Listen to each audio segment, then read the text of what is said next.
Blessed be the name of the Lord. Today I would like to talk about the three magicians from the Christmas story, from Matthew chapter 2. Not kings, not wise men, but magi, magicians. We get our word magic from that word magi. They were called magi. The Greek word in the original is magi. Christians and churches often call them kings or wise men or whatever, but that is one of the problems with the church. Putting up fluff on top of fluff, pretending we're all nice, not confronting evil, not exposing the deeds of the darkness. It's wrong teachings, it's mudding up the issues, it's creating fake history. That's what churches have been doing. And here we are today, because things were not called what they were. Spade was not called a spade, and magicians were not called magicians. Today, people are distressed, and we realize how many Luciferians we have running around, how common occult is, and we see human trafficking, pedophile rings, selling human organs, baby parts. It all comes from Satan and is perpetrated by those people who serve him, by Luciferians, Satanists, occultists, whatever you want to call them. It's all the same thing, servants of Satan. And today many conservative Christians complain about how far down the wrong road we have gone. And they complain about it. Secret societies, Illuminati, Masons, spirit cooking, skull and bones. But for centuries, churches avoided talking about these issues honestly. And these people were magicians. Genesis 41, Pharaoh called them to interpret a dream. So that would be like calling a spiritist or a medium. Then in Exodus 7, they were involved in a confrontation against Moses. Then they show up again in the book of Daniel. And they are called astrologers, enchanters, and also wise men. But the New Testament doesn't beat around the bush, and the only name used for them is magi, magicians. They were sorcerers. They were evil. So when churches and Christians call them wise men and kings, they are trying to whitewash the history, polish up their image, make everything look nice and pretty because we're such nice people. Everybody's nice. We all get along. No, that's not true. That's not true. We need to expose the works of darkness, and pretending that some evil people don't exist doesn't make them go away. It makes them actually flourish. And here we are today. These magi were pagan priests. They would cast spells, concoct potions. They were like shamans or druids. And I think churches are pretty clear on druids or shamans. We don't elevate them. We don't admire them. We don't call them different names. A druid and a shaman is a druid. They are sorcerers and they are into witchcraft. And that was the case with these magi. These magi were actually more than that. They dominated culture and politics. They solved legal disputes, taught basic science. They had some scientific knowledge. They liked science. Oh, we hear so much about science today. I am science. This is science. Do not criticize science. Do not challenge science, right? Well, these magi, they were into science. They studied stars, and they tried to predict the future by reading the stars. But God used the evil for good, and he showed them the star. Since they studied stars, he showed them the star that led them to Jesus. That was the Bethlehem star, we call it today. And later on, this whole story about the Magi got embellished. And as early as the 3rd century, they were considered to be kings. And then somebody came up with 3 names, 3 countries of origin. Then they said they found their relics, which could be pieces of their bodies or clothing or something else belonging to them. And they got venerated as patrons. They got almost worshipped as saints. And they got their own feast day. So we have to be very careful when we follow the so-called traditions, even the early church traditions.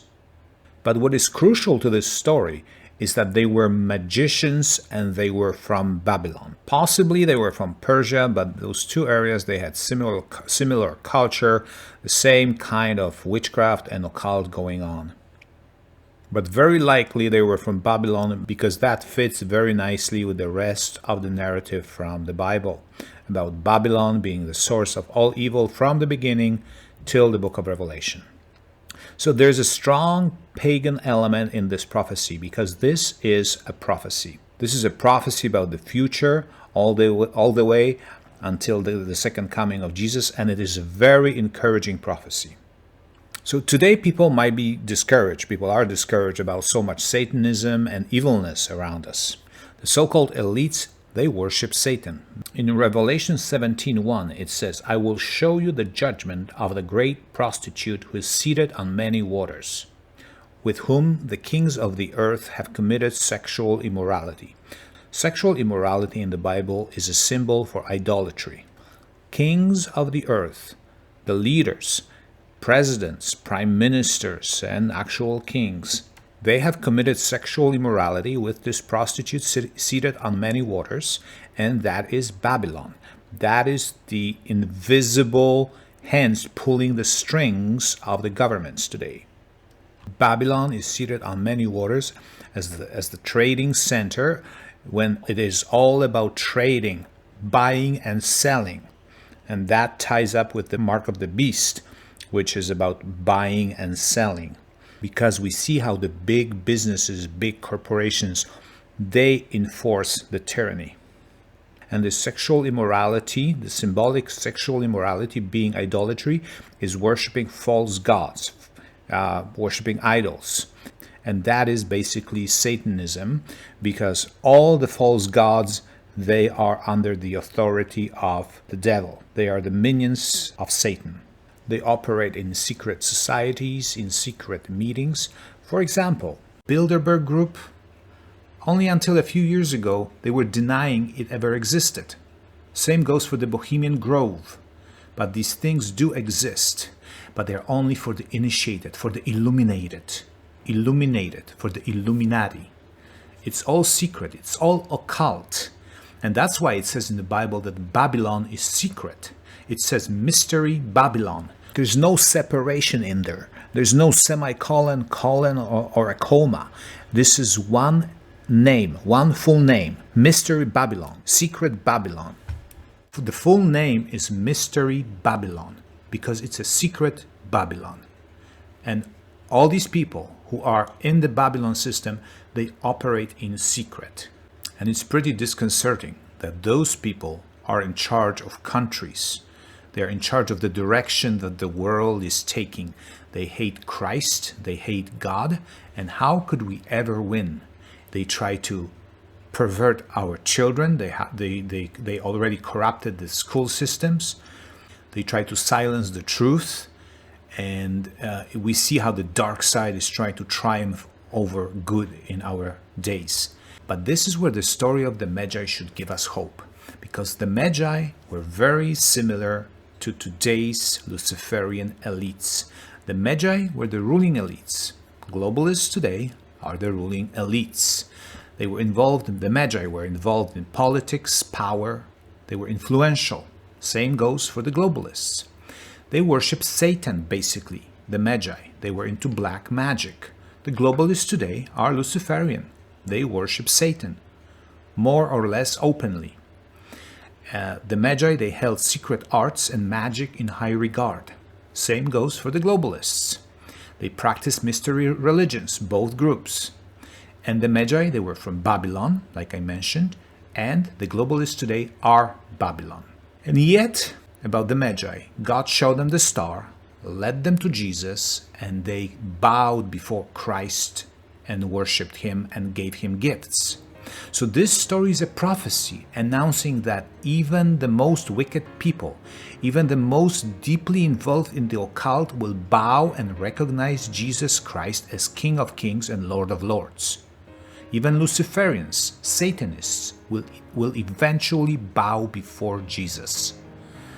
So this is the significance of the story, showing us that even in these last days when things seem hopeless, Jesus still wins. He will still win, and we will win with him. So no matter how powerful these Illuminati are, no matter how hard the globalists are trying to enslave the world, they will lose. So stay on track. Don't give up. Jesus is coming soon, and although difficult times will come, he already overcame the world. And the story of the Magi shows us from the very beginning, from the very arrival of Christ on earth, that we will be triumphant with Christ. So Merry Christmas, Happy New Year, and may the Lord richly bless you from Zion. Take care. Bye-bye.